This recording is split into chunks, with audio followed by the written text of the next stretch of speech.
All right. Is everybody ready for whatever happens? All right. This is Windows is awesome. Is everyone here on purpose? Just out of curiosity? All right. So this is, I would like to start with a couple of things, with a couple of disclaimers here, once the laptop works. Does the laptop not work? Hey, all right. So this is a disclaimer. First off, while I am doing this presentation, shut up. Whoever of you want to comment on things, hold it until the end. I promise you, I swear to God, I will let you ask questions and or mock me at the very end. Until that time, keep your comments, no matter how witty, to yourselves.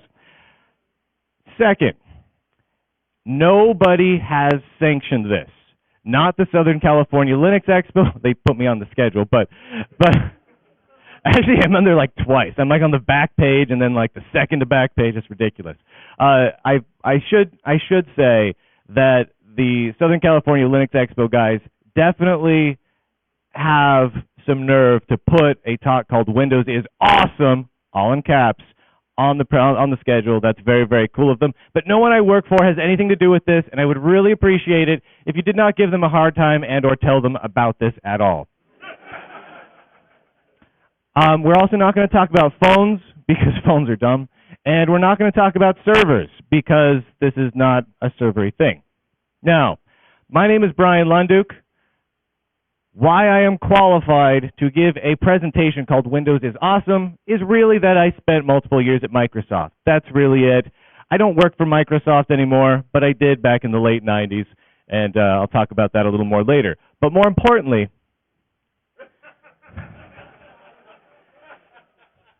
these are big, and these are brass.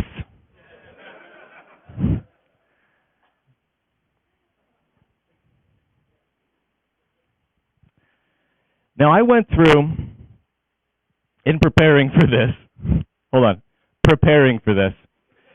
I went through the internets, and I looked for all of the most viewed, most commented on articles about how Windows is the best thing ever, and tried to find what were the most common threads, what were the things that people get the most excited about Windows being awesome. What were the things that obviously had traction and grabbed people's attention? Because obviously I think Windows is the best thing since sliced bread.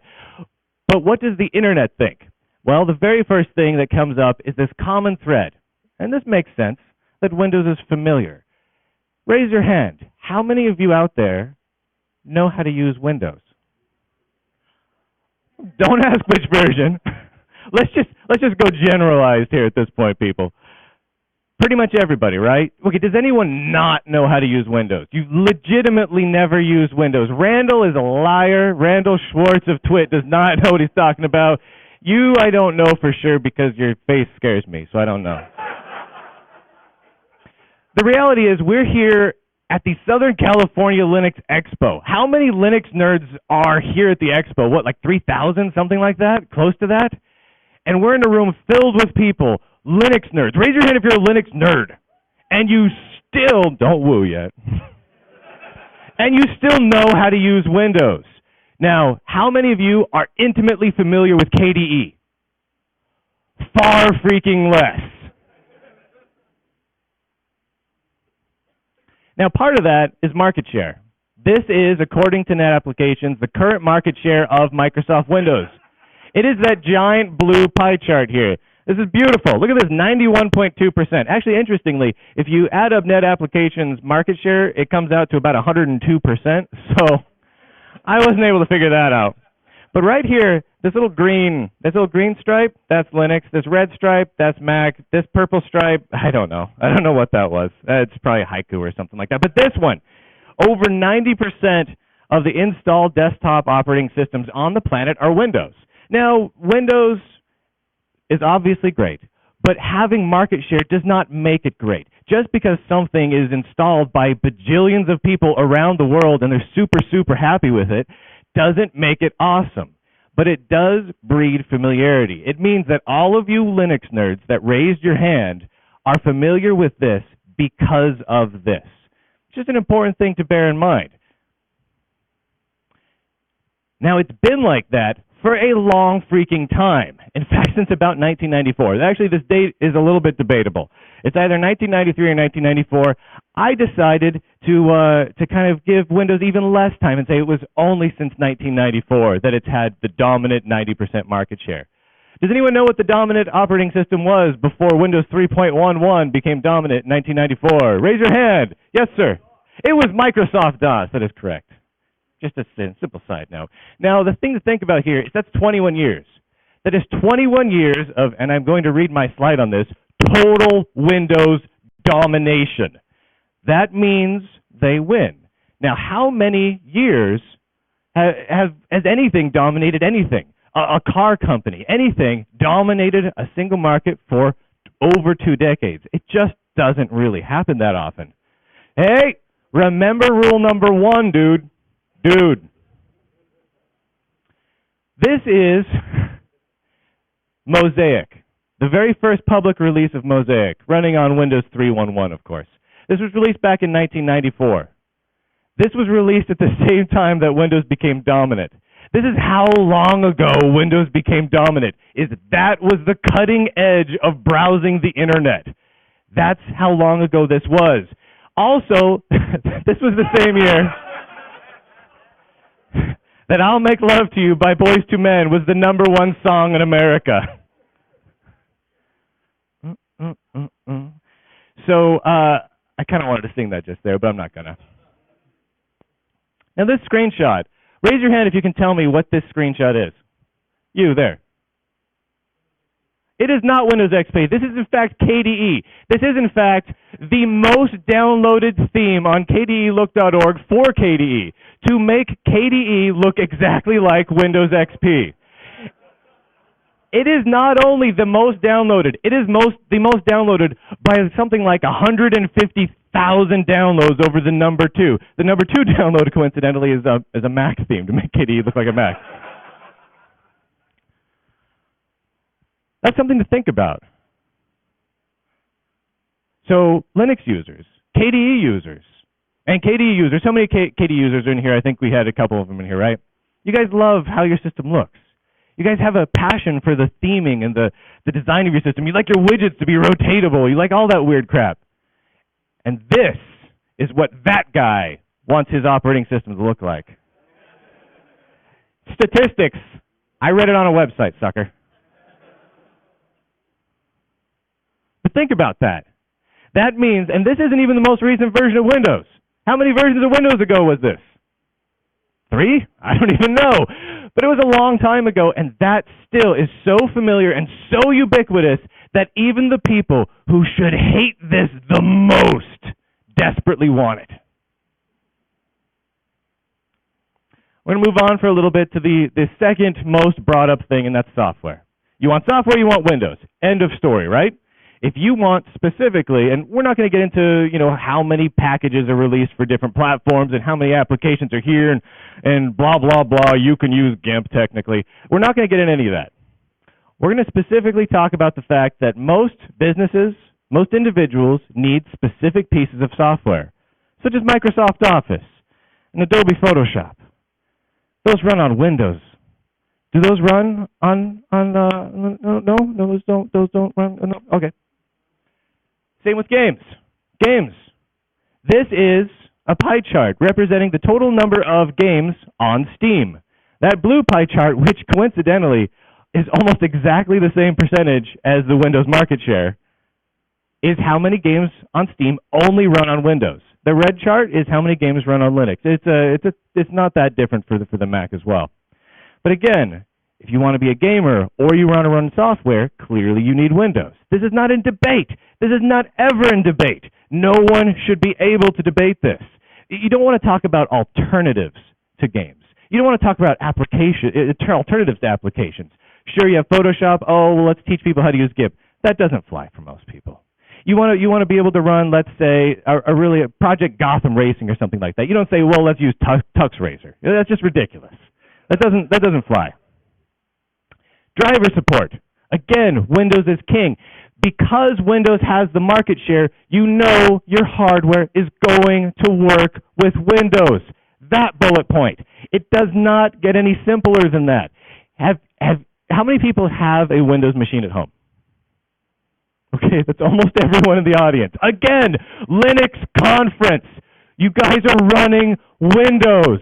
And how many of you are able to use the hardware you want on your Windows machines at home? Raise your hand and do not lie. Do not lie. I know you. Do not lie. Right, a few of you lied. And Windows is pre-installed.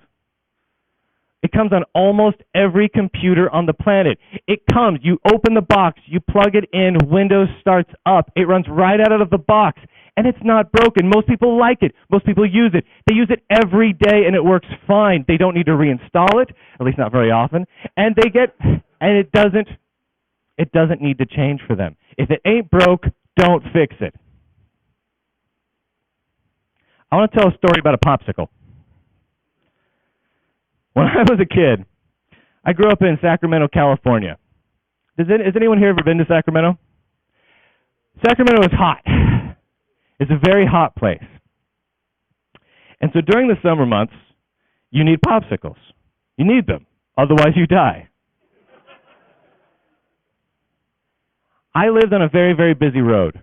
Very, very busy road. One of those big, 2 lanes each direction kind of boulevards, but you walk out my house and around the corner and down a block or two, you get to a friend's house. It was kind of like a checkpoint for me. I get to my friend's house and knock on the door. Can Brandon come out and play? Yeah. Brandon comes on out. We have a little bit of pocket change in our pocket. This was, early 80s. Didn't take much. So from there, we walked up a couple more blocks, walked around another corner, busy boulevard. Where our parents were, I don't know. We walked up there. There's a little gas station. They had these popsicles, these red flavored popsicles. Who can tell me what flavor those popsicles are? You, sir. Raspberry. No, that's true. It's red flavored. Yeah. I really don't know what they were, but they were frigging delicious. And we got them, I kid you not, during the summer, probably almost every day. We knew the route by heart. It was familiar.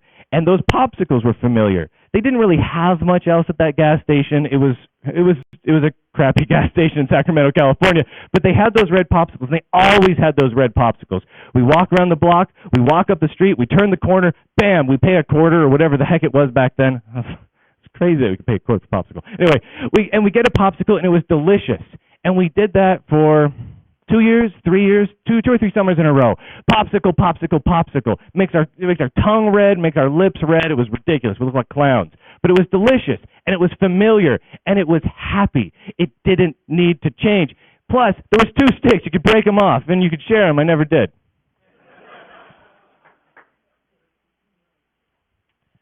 I'm not going to talk about this slide. This is the next release of Windows. Now, I'm not going to look backwards. I'm not going to go show screenshots of Windows ME, because even the Microsoft guys, we admit, Windows ME looks pretty stupid. But that's sexy. And not just because there's a cool rainbow in the background. I really have no idea where that might be from, the picture in the background, but it's sexy. Basically, it's awesome. It's a good-looking system.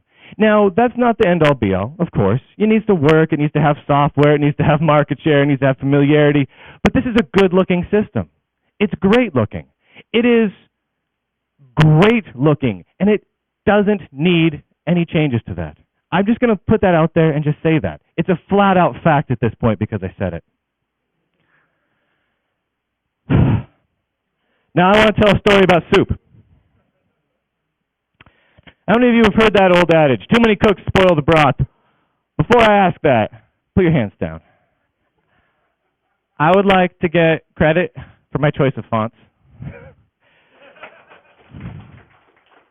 Thank you. Thank you.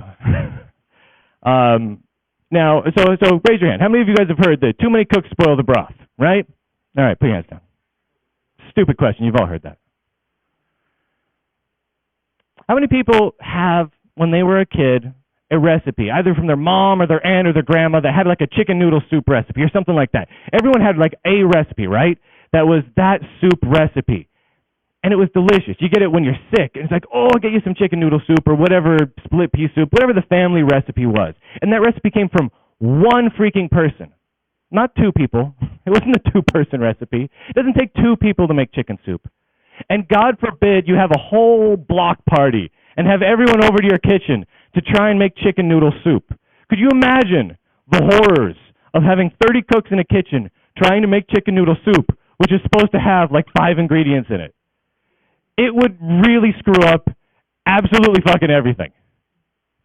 Oh, sorry. Little kid in the audience. Sorry about that. Don't ever repeat that word. It would ruin it.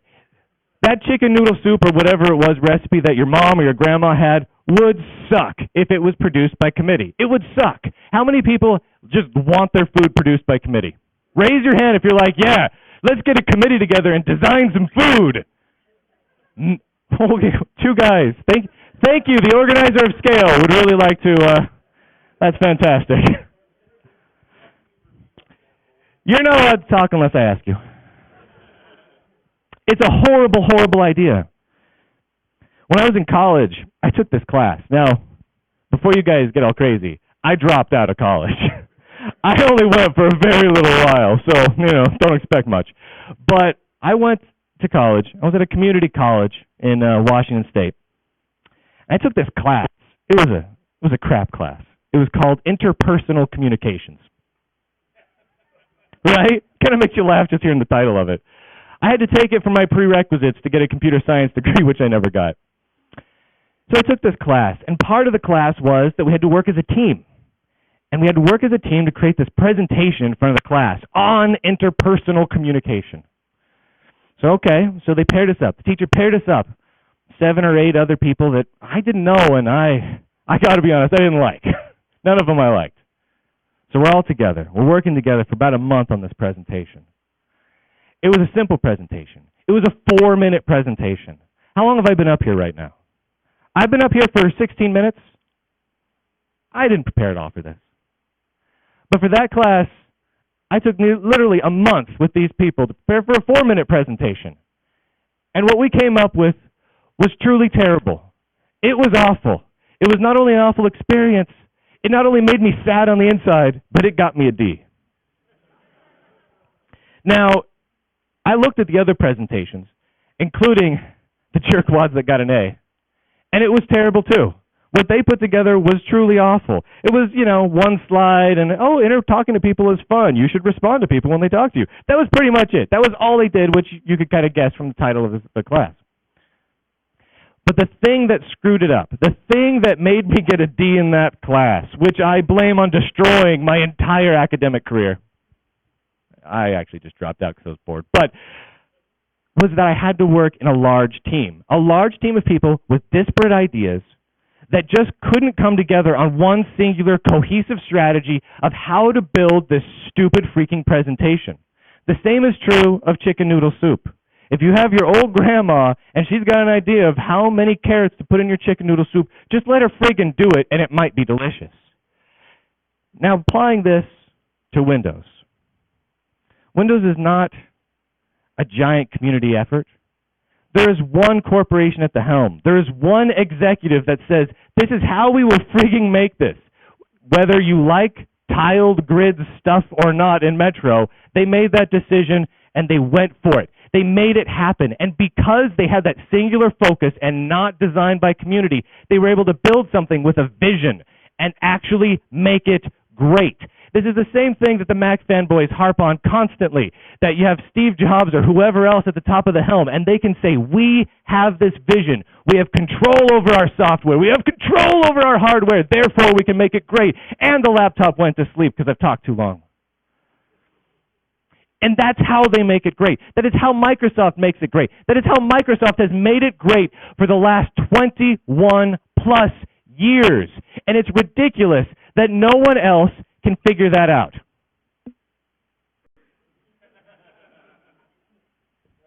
One sec. All right. Now I would like to point out that this is actually the Ubuntu font, which is a really nice font. Whoever made that font did a really good job. They should fix Unity.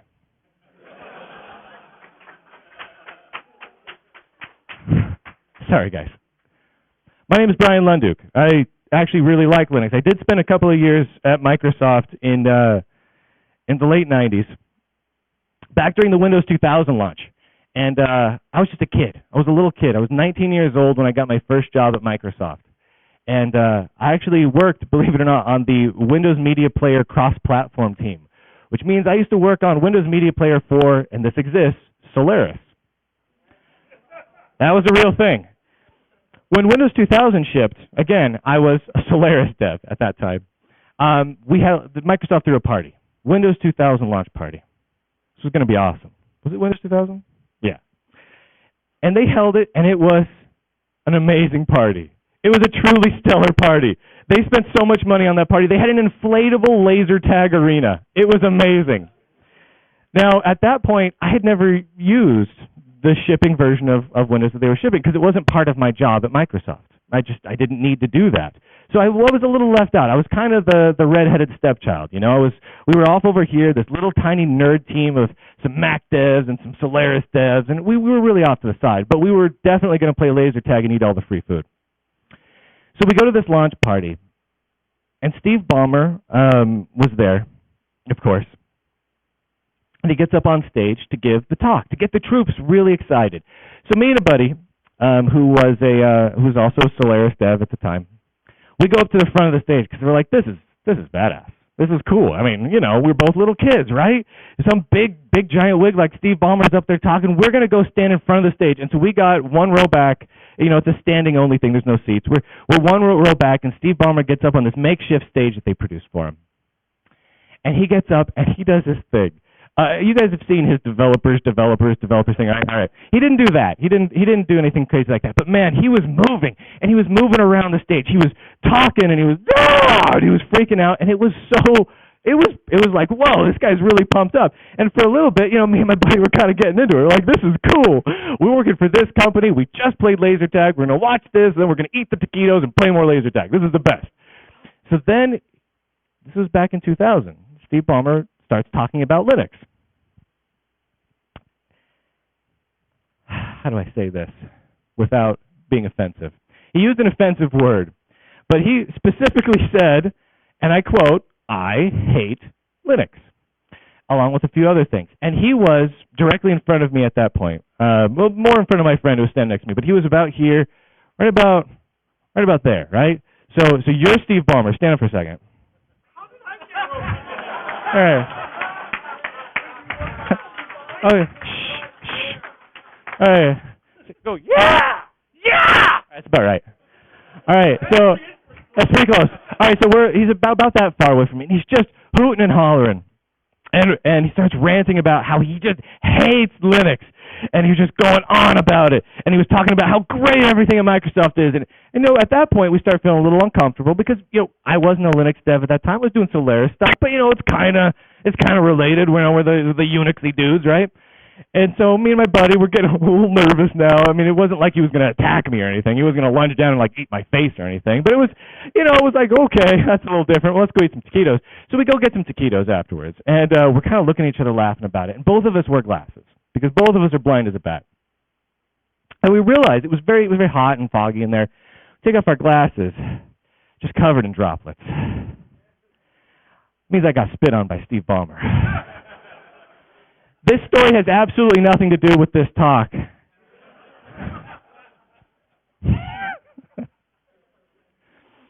Oh, yeah.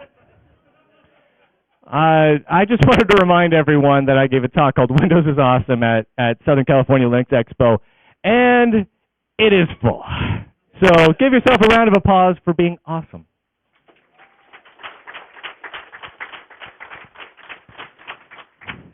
Now, one of the things I tend to do whenever I make a presentation is I like to divide it in half and always use the exact same slides for both halves. And the reason I do that is because it takes half the time to prepare. Now, let me ask you this. So we've established that everyone in here has used Windows and is familiar with Windows, with the exception of two people who lied about it. Raise your hand if you're excited to use Windows. Really? For reals? Cool. But you guys, any others besides these two?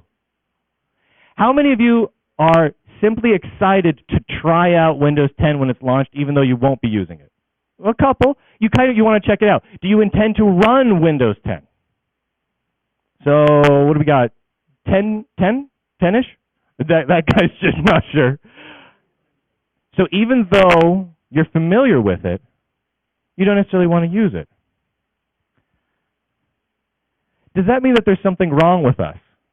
Because the rest of the world thinks very, very differently. They're very familiar with Windows, so that's what they use. All of you, including myself, are intimately familiar with Windows, and yet we're choosing not to use it.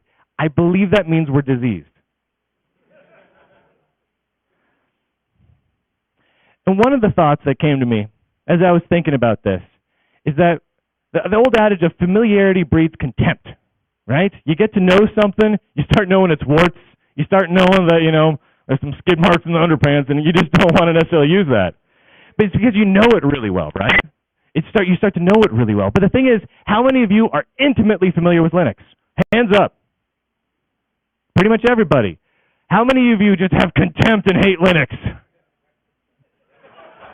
Okay. That was a good ironic hand raise. I liked it. So it's not that familiarity breeds contempt. It's not that. It's that suckiness breeds contempt. And it's just kind of something worth thinking about. How many of you, and we've all established that you understand and use Windows, but you don't want to. How many of you feel that Windows sucks? More people than actually don't like Windows. Okay, so that's awesome. I wish I took actual numbers for that.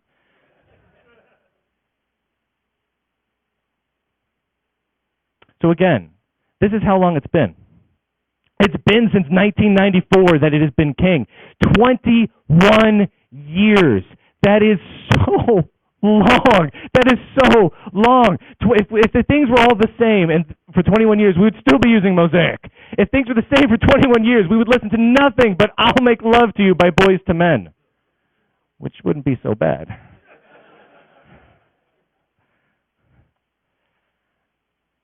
I still don't understand why that's the most downloaded theme on for KDE. That's just a little messed up, guys. So the software. Let's talk about this for a second. This is not a talk about Linux. This is not about talk about how Linux is great. This is a talk about Windows. So these are the two apps. I included Google Drive here because I think it's ironic that there's no good Google Drive client for Linux. I just really wanted to make sure that the Google Doc guys saw that. But Microsoft Office and Adobe Photoshop, right? When people try and move away from Windows, and to a lesser extent Mac, they cite that as I need Office and I need Photoshop. I'd like to show you something. This is Microsoft Office running on Linux. This is running on Android technically, but it's a complete and full version of Microsoft Office, the full Microsoft Office suite running on a Linux-based platform. You can run an open source Linux-based platform, and Microsoft itself makes their full Office suite available for it with collaboration tools and everything. This is Adobe Photoshop, available again for Linux. It's not quite the full Photoshop, but it's actually not too bad. You can actually work with full normal Photoshop files. It just doesn't have quite as many built-in tools for editing. And again, these are available for Linux. Now, I hear what some of you might be saying, but that's Android. And that is the thing. It's available for platforms other than Windows. It's available for Linux. It's available for Mac. Those reasons for needing specific pieces of software simply don't exist at all other than in people's minds. They are not actual reasons. And this is not just, I need an alternative to Photoshop, so I'm going to teach you how to use GIMP. That doesn't even enter into the conversation. Actual Photoshop, actual Office is available for a myriad of other platforms. And it is so important that it is there that both Adobe and Microsoft went out of their way to spend money developing these. Again, Word for Linux. It's right there. How many people have been hearing things like the year of the Linux desktop will happen when Microsoft releases Word for Linux? Things like that. That's actually been several articles over the last 10 years. Right there. Right the hell there. I feel passionate about that one. All right, games. So, when we start talking about market share, does that make something awesome? does the sheer percentage of titles available or the sheer numbers of people using a platform or playing particular games, does that make something awesome? No. No, it does not. Doing cool things makes people awesome. Doing cool things makes operating systems, platforms, games, software. That's what makes them awesome. So let's take a look for a minute and look at some of the cool things that are happening in the gaming sphere that have absolutely nothing to do with Windows, that kick the butt of anything that's very Windows specific. Oh wait, first let's talk about this. On the left is a 1995 Toyota Corolla. That is one of the most driven cars in America. And it's fine. If you sit in it, it will turn on. and it will drive. And it does not look offensive. On the right is a Tesla. If you were to make a pie chart showing the actual market share comparing these two automobiles together, the Tesla would be even smaller than that tiny little pink strip of unknown operating systems that I showed earlier. But which one is awesome? Raise your hand if you think the Toyota Corolla is the most awesome thing ever. I don't even, you want 4? That's the thing. They're like the Pop-Tarts of cars. Tesla, hands up. Awesome. Awesome. Has nothing to do with market share. Nothing. It has to do with awesome. That's what we're trying to get out here. Not market share, not familiarity, because every car on the road looks like this one. How many, look at, what's this car? I don't know what that is. Could be a Toyota Corolla. This one? Probably a Toyota Corolla. I don't know. That one might be made by Saab, but it's probably also just like a Toyota Corolla. That's a fucking Tesla. Sorry.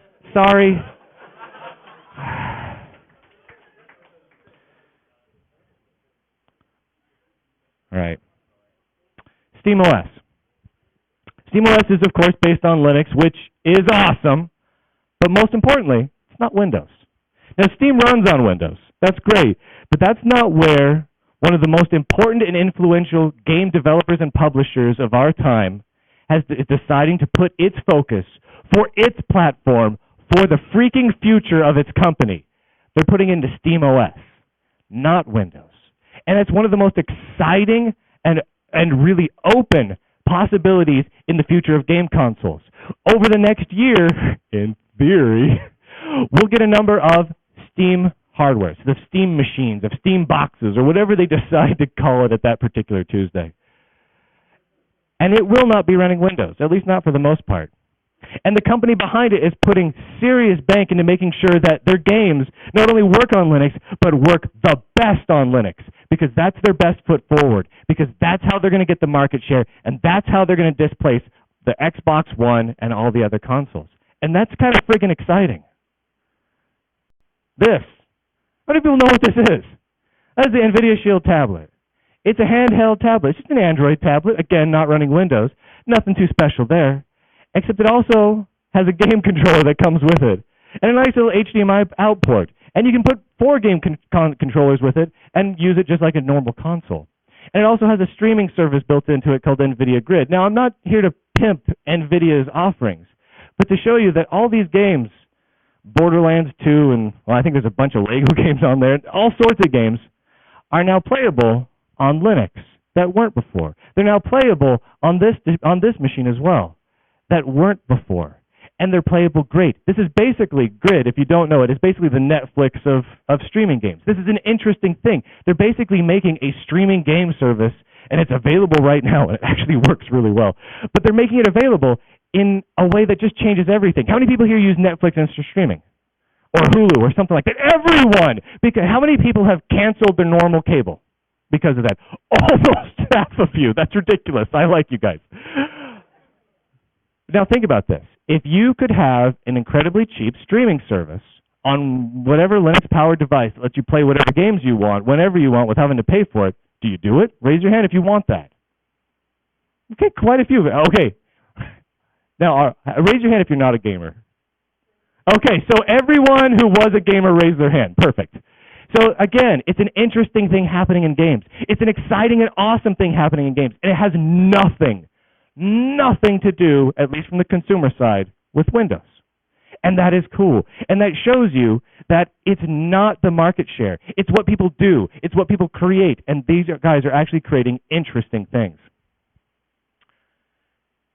So Windows has the market share and driver support. Obviously, they have a lot of drivers for a lot of hardware.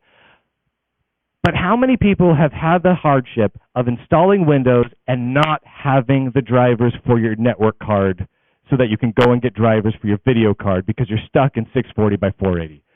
Okay, probably a third of you guys.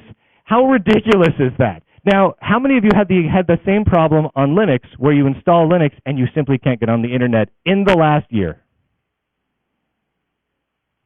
4, 5, little tentative there, right? Okay, it happens sometimes, but far less.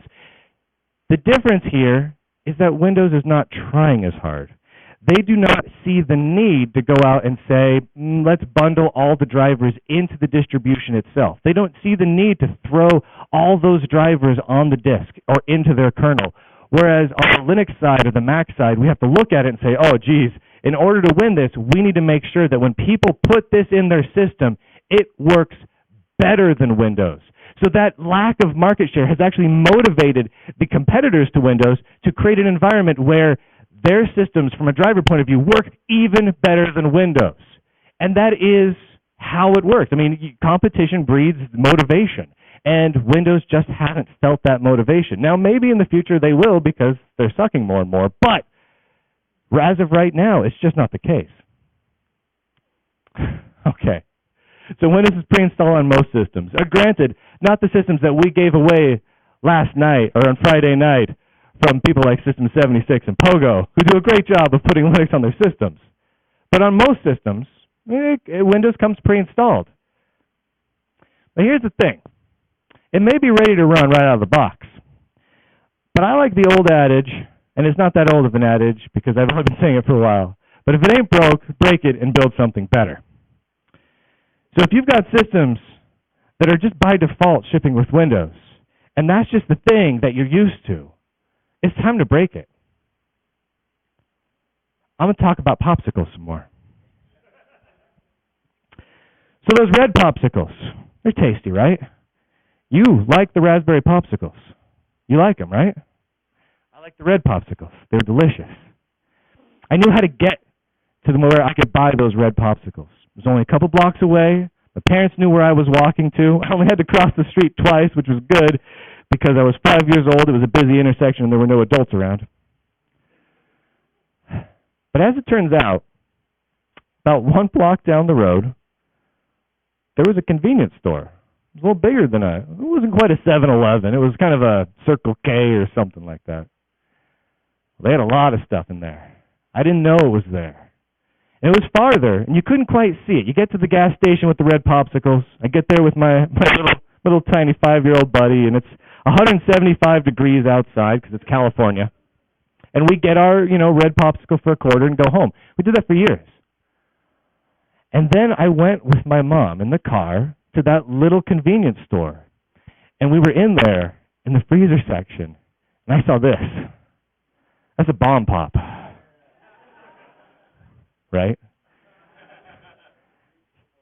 Some of you guys may call that a rocket pop. Some of you may call it a bomb pop. That's a bomb pop. That's an ice cream sandwich. I'm not joking. When I was 5, I'd never had an ice cream sandwich before. I saw it in there, and it blew my mind. That's a creamsicle. Oh, yeah. Here's the thing that's amazing about those 3 things. And there was others, too. I tried all sorts of them. The cookies, the chocolate chip cookies. Oh, yeah, the chip which. Oh, my God. What was it? Yeah. Oh. See, we could go on and on like this, guys. But it blew my mind. I had no idea that so many things were available to me for less than $1. And then as we left, I'm like, man, I was spoiled. I got one of these. My mom bought me one of these. She was a good mom. So we walk outside. We get in the car, and we start pulling out of the parking lot, and I look off to my left. There's that freaking gas station I've been going to. I didn't realize it was right there. This was the moment. This was the moment. Have you ever had that moment where you realize the world is big? That moment when you're a kid, when you know you're going to your uncle's house, your grandparents' house, and you know you have to sit in the car for an hour to get there, but it's almost like a magical transportation device for a lot of years. And you just get in the car and your parents drive you there and it's boring and you have nothing to do because video games in the pocket haven't been invented yet and it sucked. But then you realize, wait a minute, I've passed that before. And you start to get a sense of the geography, of the lay of the land, and it starts to all make sense, and it starts to click. I had that moment that day. I realized I could just walk for 2 extra minutes and get a bomb pop. I realized that ice cream sandwiches were a real thing, and not just some sort of weird dream I had. I never got a red popsicle again. And it wasn't because red popsicles were terrible. But it was because I could go one step further. I could change that stupid route I always took with my friend and get a bomb pop. And it just took a few extra minutes. Now, interestingly, my buddy, Brandon, who is a tool. Sorry, Brandon. He was reluctant to this change. I explained to him, the popsicles are better over here. He looked at me like I was stupid. It's a popsicle. I'm going to eat it. It's going to be good. I'm fine with that. He had his, 50 cents, 75 cents in his pocket, and that was enough. That was enough to get him a red-flavored popsicle, and he just wasn't interested in it. I made him follow me, and he was worried about it because he's like, I don't know where we're going. You couldn't see this convenience store. It was like kind of around the corner a little bit. You can't see it until you're kind of pulling out of it. I'm like, no, trust me, man. He was worried. He's like, well, my mom doesn't know I'm going over there. And I'm like, screw your mom. So I convinced him and we go over there. And my little buddy, who was, okay, think of me as a 5-year-old kid, right? So he was about up to here on me. Big head, big old kind of a fro on him. He gets in front of this ice cream section and his eyes just go wide. He had no idea. And I felt so proud because I just blew his mind like my mom had blown mine. And he never went back and got those popsicles either, at least not that I knew of. Don't go sleep. It's kind of like Windows that way. You get used to something, so you just keep doing it. It doesn't make it awesome. It doesn't mean there's not bomb pops around the corner that you could be friggin' eating instead of red flavor, which, granted, this is red flavor. I'm not going to lie. This is red flavor, this is white, and this is blue. Those aren't actual fruit flavors. That, though, God damn it. But sometimes it takes that extra nudge. Now, I'm not saying, that's the reason that people need to switch from Windows to Linux or some crazy thing like that. But sometimes something is not great just because you're used to it. And I've been amazed at how many articles are written by, I'm going to use air quotes, journalists that talk about how Windows is superior. And one of the reasons they always give, is familiarity, or a version of familiarity. People know how to use it, therefore it is better or superior. And that blows my mind because they're missing out on bomb pops. This is Windows 10. I'm going to be honest. It actually does look pretty nice. All right. Do you guys actually think it looks good? I mean, just looks. Looks point of view. Well, don't give me a monologue about it. Just raise your friggin' hand. Okay. So, okay, enough of us think it looks, I actually think it does look nice. I don't know that I'd use it based on that look, but I think it does look nice. Okay, so that's what it looks like. It's not a terribly customizable system. You get what you get, and that's what it looks like. This is American Gothic by Grant Wood. It's a kick-ass painting. Look at this. Look how judgmental she looks. But I mean, it's a great painting. Everyone's seen this painting. It's amazing, right? I can't draw that good. I can't even make stick figures that good. It's a beautiful painting. Look at it again. This is American Gothic by Grant Wood. This is what it looks like. It's a beautiful painting.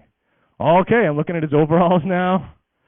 Checking out whatever the heck that is there, a little brooch thing. Okay, I've looked at it. I'm really soaking it all in. It's a beautiful painting. Beautiful painting. Keep looking at it. Don't stop looking at American Gothic by Grant Wood. Painted in the 1930s, 1932, something like that. Any art nerds? I don't remember. Beautiful, beautiful painting. Don't look at anything else. That was really loud. Keep looking at it.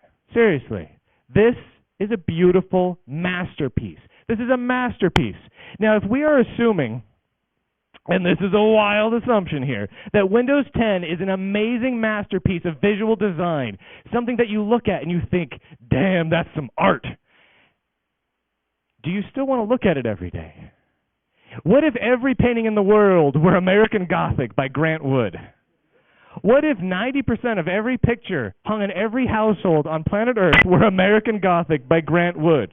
Every room, the bathroom, sitting on the toilet, being judged by Mrs. Gothic, getting out of the shower, there she is. He's just dumbfounded. Every day. How much would that suck? How much would our lives suck? How much would the entire world suck if that was 90% of it? That would blow so hard. Blow so terribly hard. So the spoiling the broth thing. It's true. How many of you guys have seen Linux and open source projects that have had way too many cooks in the kitchen? Raise your hand. Yeah. Yeah, it sucks. How many of you, though, have seen Linux projects that piss you off that have one guy at the helm? Even more. Even more. Go ahead and name some of them real fast. You have 10 seconds. All of them are saying System D. Sorry, Leonard. All right. I think we get the point. But now here's some other statements. I forgot the word hands. Many hands make light work. Spell check does not catch it when you're just stupid. And that's true. Many hands make light work. If you're making a chicken soup and one person's chopping the carrots, one person fills up the water and boils it, one person's chopping up and cooking the chicken, it is lighter work. If you add a few too many people, you end up making split pea soup mixed with chicken noodle soup and it sucks. But if you get the right amount of hands, it's light work. Also, whatever happened to the more the merrier? Whatever happened to let's all come together as a crew and be awesome and have a good freaking time?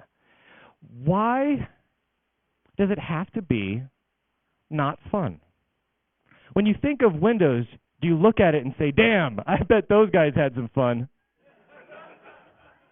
No. The motto of the OpenSUSE project is have a lot of fun. That's the motto. Have a lot of fun. I'm not up here to promote OpenSUSE. It's awesome. But I'm just saying, that applause was justified. But I'm just saying, the moment you take the fun out of it, there's not much point. Things that aren't fun are, by their very definition, according to Bryan's dictionary, not awesome. That is how that works. And if you are sitting by yourself in a room deciding the direction of a platform, that is not fun. That is not fun at all. If I was up here by myself and closed these doors and was giving the same presentation, that would both A, be really weird, and two, just be not fun. Not fun at all. But you guys are here, so I'm having a good time. Are you guys having a good time? If it was just me and Steve Ballmer, this would be a very awkward time. Honestly, it'd probably be a lot of fun, though. But the more the merrier. And that's just how it works. I'm coming to the end here. I won't hold you guys for too much longer. But that's the basic idea. Out on the internet, people like to say how this thing is better than that thing, or how Windows is superior because of X, Y, and Z. And the reality is that 90% of the reasons given are bullshit. And not because you can say, well, but you want Photoshop, you use GIF. No. The actual reason itself of, you can't get Microsoft Office or Photoshop on the other platforms is a lie. People talk about how the familiarity is important. It turns out, no, it's not actually important. You can talk about how that it's important. You can pretend that it's important, but it's not actually important at all. But most importantly, if you're not doing awesome things, none of that actually matters. If you would like to yell at me, you can feel free to do so. I like that. If you're on YouTube and you are watching this, and other people have chimed in about what an expletive I am, and they clearly have not watched this video to the end, please berate them. Thank you. Now,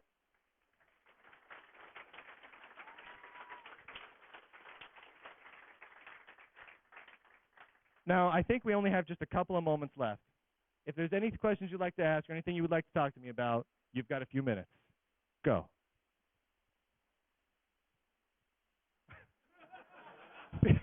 Because I don't have a freezer. I thought about having some goodies, but that didn't quite. No. You guys aren't worth it. Anything else?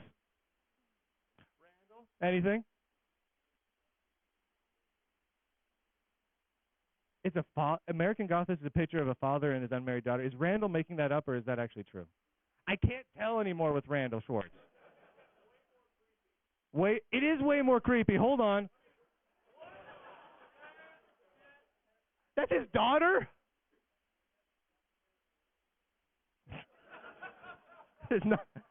That's just mean to Jennifer, man. She's America's sweetheart. Any other questions that hopefully are less creepy than what Randall said? All right. Thank you, everybody. Enjoy the last few hours of Scale.